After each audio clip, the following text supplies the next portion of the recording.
I want to ask you a question. Who's coaching you?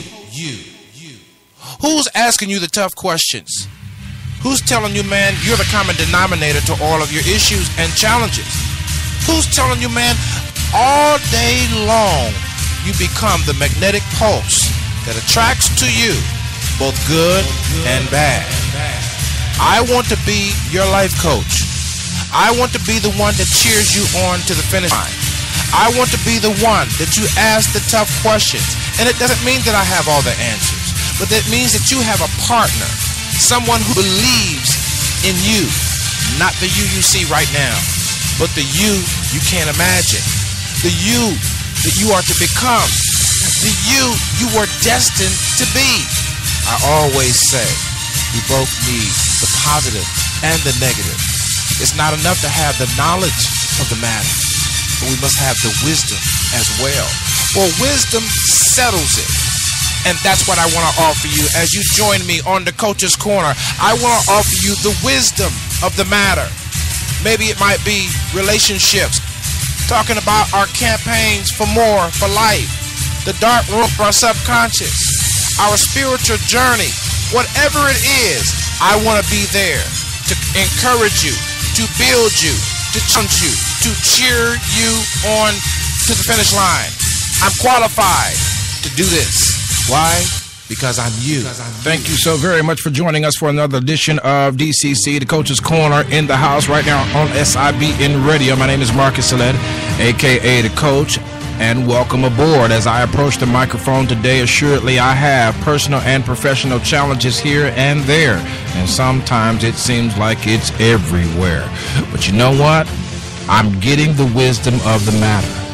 And as I approach this microphone, I trust that I can earn the right to speak into your life. Today we're going to be talking about outside the algorithms of winning. But there's that BUT again, seems to show up in strange places. Well, I would be remiss if I did not say thank you to those that are supporting us worldwide on the social media platforms by listening and following us on the various platforms where SIBN television and radio airs. That being Twitter, Facebook, YouTube, SoundCloud, Blog Talk Radio, Spreaker Radio, soon to be iHeart Radio. And thank you so much for those that are listening constantly 24/7 at www.415-96radio.com. And a special shout out to all of those of you that have financially begun to contribute to help us at www.WeSupportSilletUSATV.com. Let's get to work.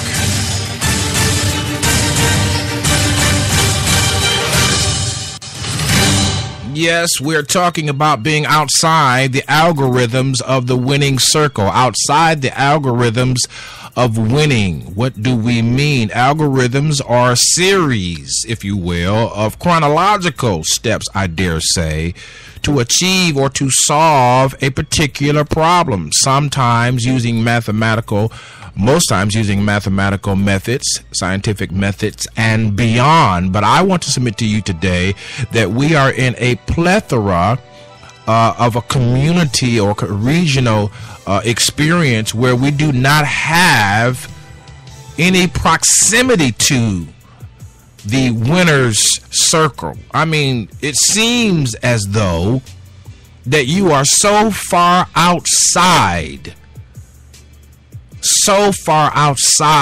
of the winning predicament, the winner's region, the winner's circle. And you know what's really amazing? That we have folks around us who have won. Now we're not questioning the fact whether or not they have cheated along the way or along the path. We're not questioning whether or not they brought someone else down that they may raise themselves up. But the fact of the matter is we have people around us who have won. W-O-N. That means they have achieved a measure of success that they dare say, but by the grace of God. And then there are those who say, I've achieved a measure of success by my own wit, my own cunning craftiness.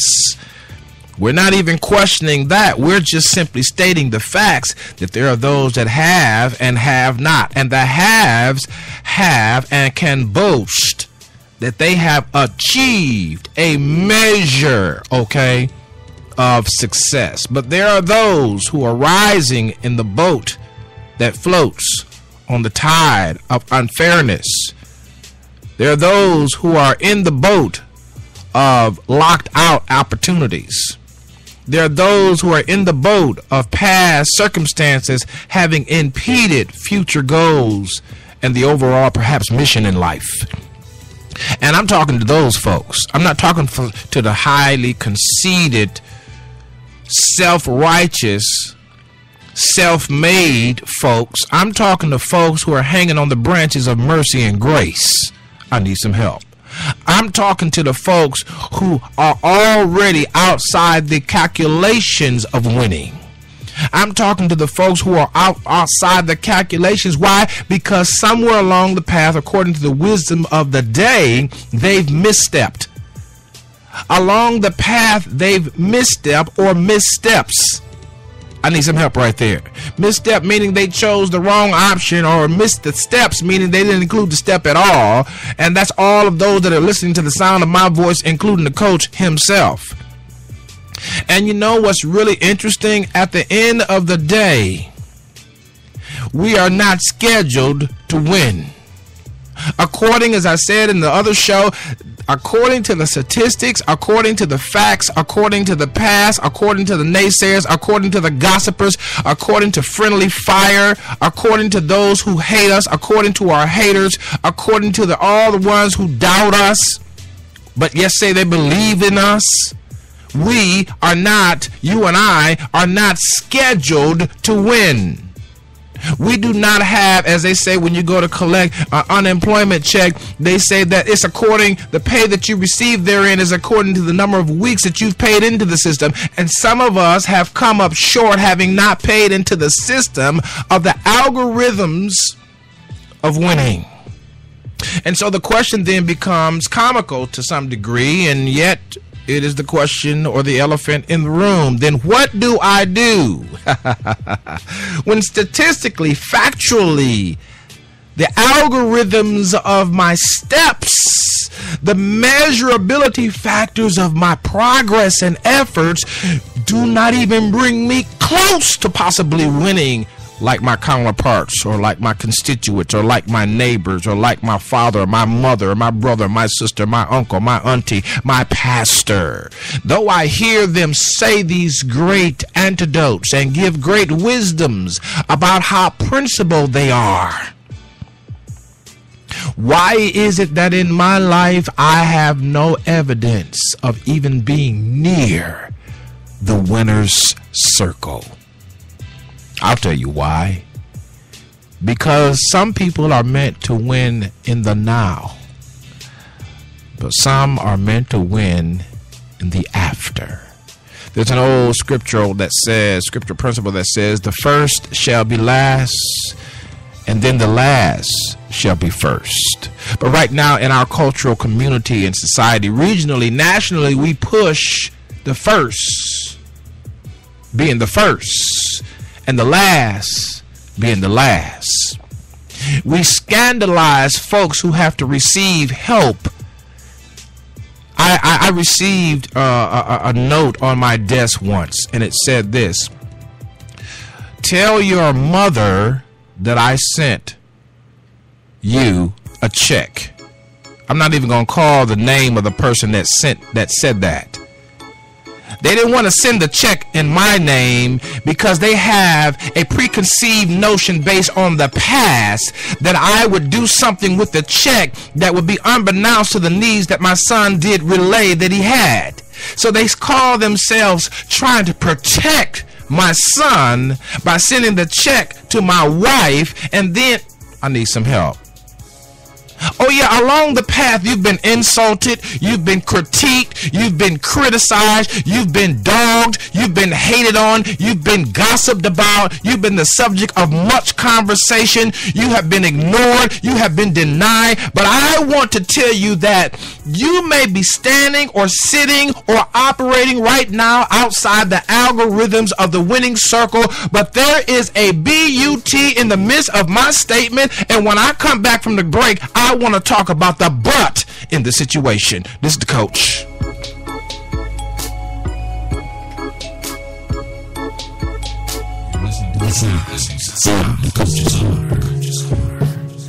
I'm not secure enough to take criticism from anyone else because I have an ingrown toenail in my mind. And the ingrown toenail dictates to me that I must put you in your place when you open up your mouth to begin to size me up, because the truth of the matter is I have not sized myself up. I have not been truthful with me, and that's why I'm not free enough to sit here and listen to a criticism that may or may not apply. I must cut you off and give you a piece of my mind. And the reason why I do that is because I will never give you the power that I myself have not recognized I have. And my friend, my sister, my brother, that is the wrong way to look at life. You should be secure enough that no matter who does what and where, you can sit there or you can simply walk away without even saying a word. And you know that you've done the work in your private space. Keep pace with the race. Join me on the Coach's Corner at www.415-96radio.com for more hardcore motivation, daily inspiration, and antidotes for your spiritual foundation, because every now and then there's a leak in this old building. And as the songwriter said, my soul has got to move. Join me there at www.415-96radio.com. You're listening to the sound of the Coach's Corner. Follow us now on Twitter at SelectUSATV and on Facebook at SelectUSATV, and join the conversation anywhere SIBN television and radio is found. This is SIBN Radio. Yeah, we're outside the algorithms of the winning circle. What do I mean? Let's recap. Some would say, according to the books and authors that you have studied and read, and according to the pastoral counseling and guidance that you've received, and the shepherd or the rector or the priest dissemination of good news, if you follow A, B, C, D, E, F, and G, then your circumstance will automatically be free. I want to submit to you that I am talking to someone who doesn't mind acknowledging, because this factors into the but, the BUT, our acknowledgement up front that we got issues, our acknowledgement up front that we are willing and we need to change, our acknowledgement up front that we have missed it. See, that is our way. What do I call that? I call that having accepted the fact that I am the common denominator in every situation.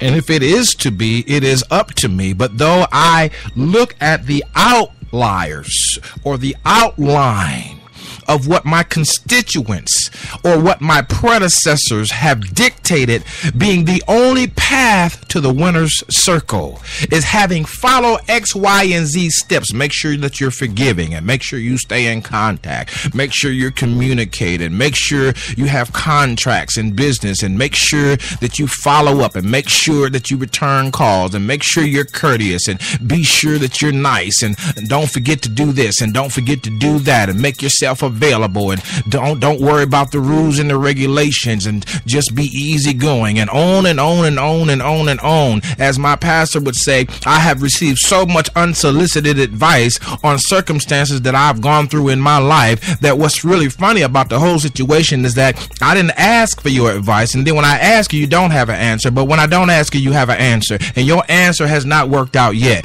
because it has not put me any closer to the winner's circle based on your analysis. analysis. What do you do when you look at the advice that you've gotten from folks that you've respected and honored?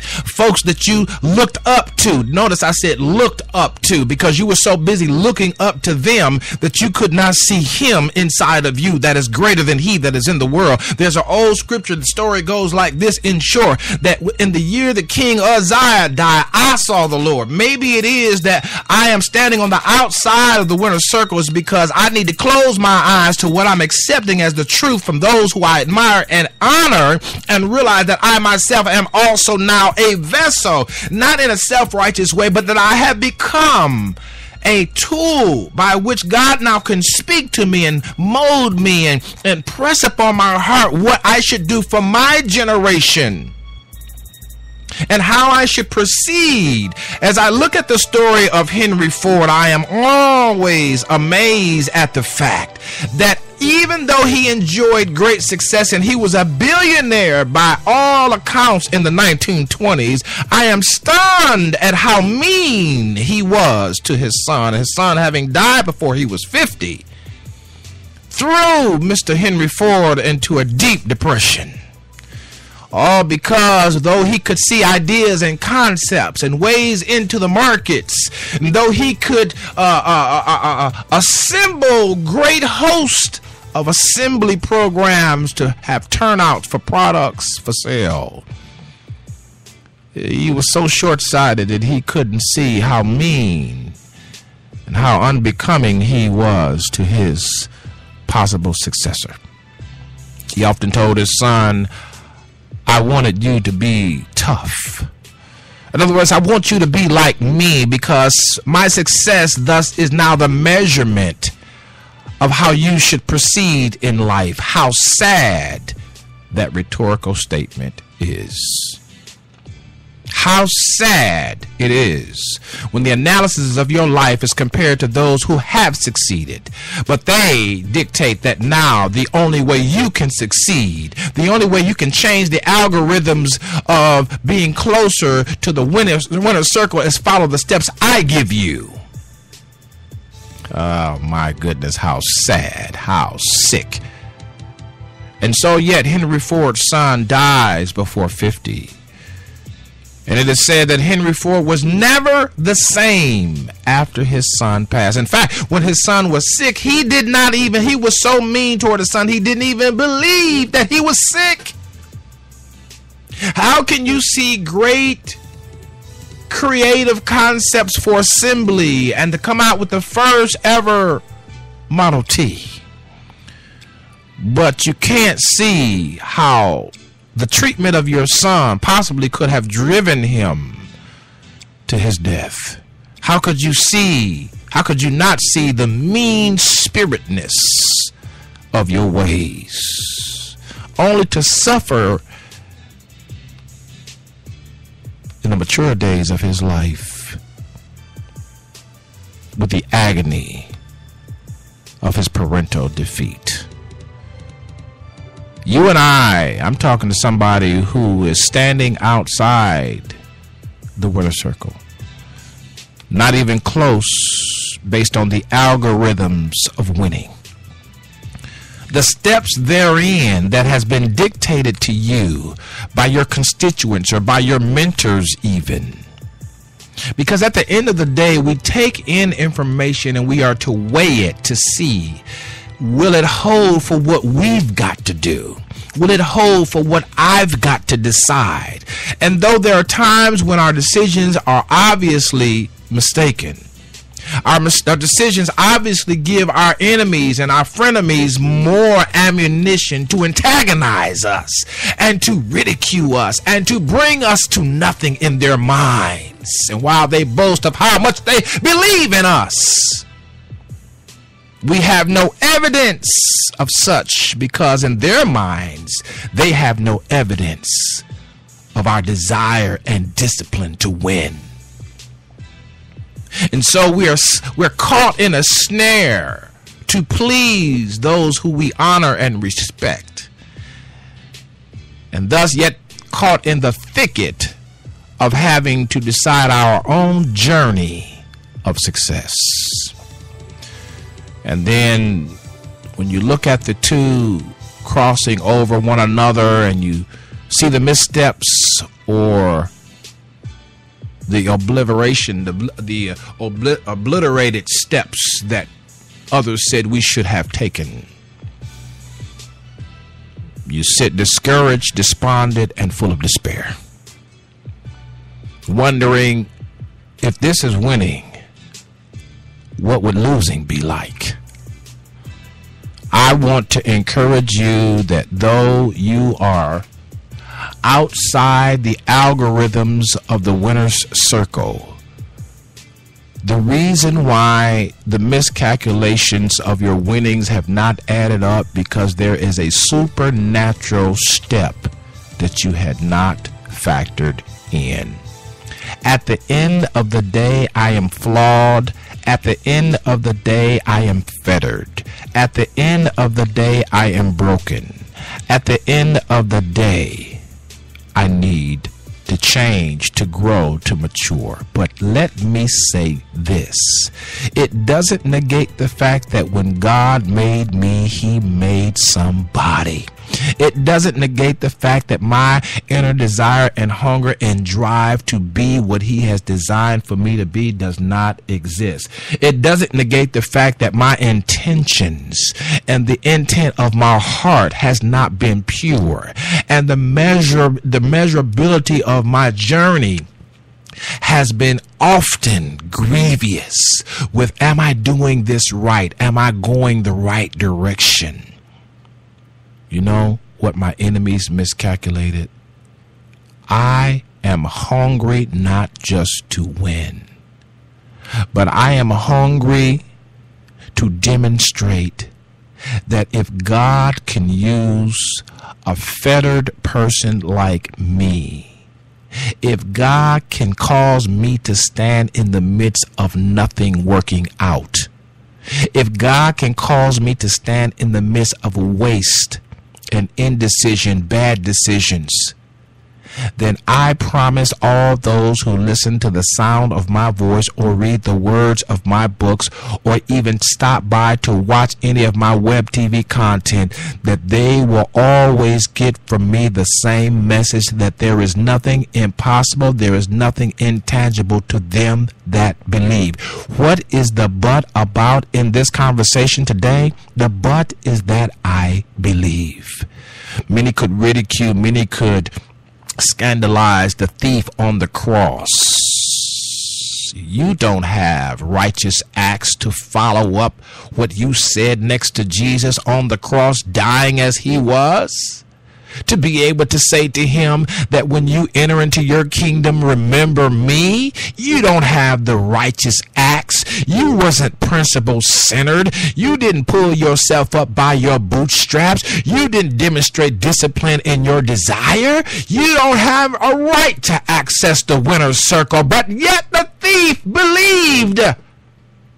And the but in this conversation today is that you believe in spite of how you are spited. You believe in spite of how you are ridiculed. You believe in spite of how you feel. You believe in spite of your circumstantial evidence that gives even more evidence to your haters that you are off the wrong track. You're on the wrong track and off the right track. You believe in spite of them, and let your belief be encumbered about with the components of works that correspond. That you believe. When you believe, the confession of your mouth is made unto that which you say you believe in. The algorithms of the winner's circle, we are yet standing outside. We have misstepped, indeed, but we still believe. This coach.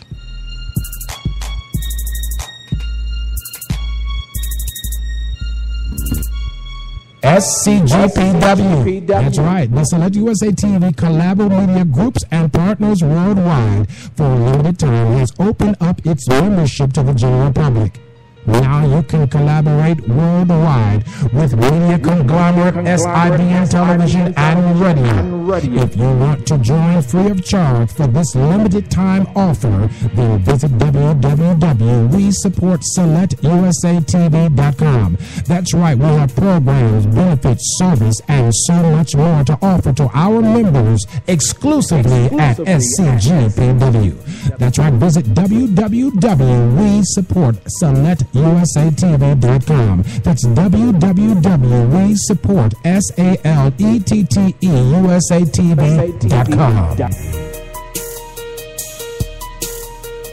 You're listening to the sound of the Coach's Corner.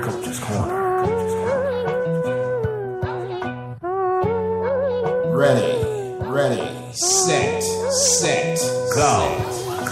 That's right, DCC. Are you ready for hardcore motivation, daily inspiration, and sure up your spiritual foundation on DCC? If you want more on the go and you need to know, www.415-96radio.com. Join us there as we cheer you on to the finish line of life. This is not your mama's show. This show is for the new generation of those young men and women who know and realize that I've done enough foolish things, I've made enough mistakes, and now it is my time to accept the philosophy of DCC. That is, I am the common denominator to every situation. Join me at www.415-96radio.com. That's www.415-96radio.com. And follow me on Twitter. You're listening to the sound of the Coach's Corner.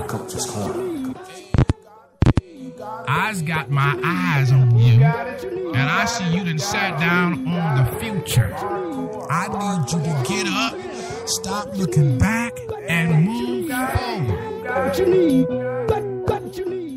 Ustedes están escuchando SIBN, transmitido por Salet USA TV. Síganos en Twitter @SaletUSATV o visítenos en www.41596radio.com. All right, we're back here talking about standing outside the algorithms of the winner's circle, having misstepped. Perhaps you today wearied and worn, discouraged, despondent, full of despair. But what makes you different from the one who will not win is that you believe. And there's a scripture that says, to all those who believe, he gave the power to become the sons of God. The power to become is in the believing. The believing makes up for all the physical missteps. While you have your naysayers saying, I wouldn't have done that. I would have done this. You shouldn't have done that. You should do this. But the fact that you yet believe, not just in yourself, but you believe in a source beyond you. You believe in the rock of ages. You're standing on the promises of God, if you will, and the principles of God. And statistically, you are no closer, according to your constituents and your friends and frenemies. Frenemies are friends who pose as friends, but they're really enemies. And you encounter so much friendly fire from them that you wonder why you keep them around. But it's best to keep your enemy closer, to keep an eye on them, than to keep them too far away and they surprise you from around the back. I need some help. Whatever you do, keep believing. Don't give up your source, which is your belief system. And often be ready to make an adjustment to your assessment of life. Because when I change how I look at things, then the things that I look at have to change. And how do I change my perception? How do I upgrade my outlook on life? there has to be a source, a pool from which you draw from that is not of yourself. There has to be a source, a pool that you draw from that is beyond you. For me, of course, it's God. But God is releasing the wisdoms of the matter. Everything doesn't sound spiritual, though everything is. It doesn't have to sound, taste, in order for it to be spiritual. I'm getting my spiritual house in order because, I know that I have had some missteps. I know that just by the rate of my maturity level, I've had to make major adjustments. That's why I'm the coach. You're the coach because you can tell the truth on you. Every show that I do is a show about the overcoming strategies that I have placed in motion in my life. Go back through the repertoire of our menu of shows. Every topic is about the coach's failure turned into success. Well, until next time, whatever you do, keep believing. Keep believing. Upgrade how you look at who you are. And do not allow the pressures of those around you to make you change your focus off of becoming, because your belief system, here is the acid test for whether or not your belief system is working. If you are yet becoming new every single day, then your belief system is healthy. But if you have a belief system that leaves your life stale, cracked, dry, then you've got to upgrade you. You've got to change how you look at life so that the life that you are looking at will yield the change you say you want. And the facts may remain. Statistically, as far as the algorithms predict, I still may be outside the winner's circle. But don't forget, there is a BUT in that phrase. But I believe. This coach.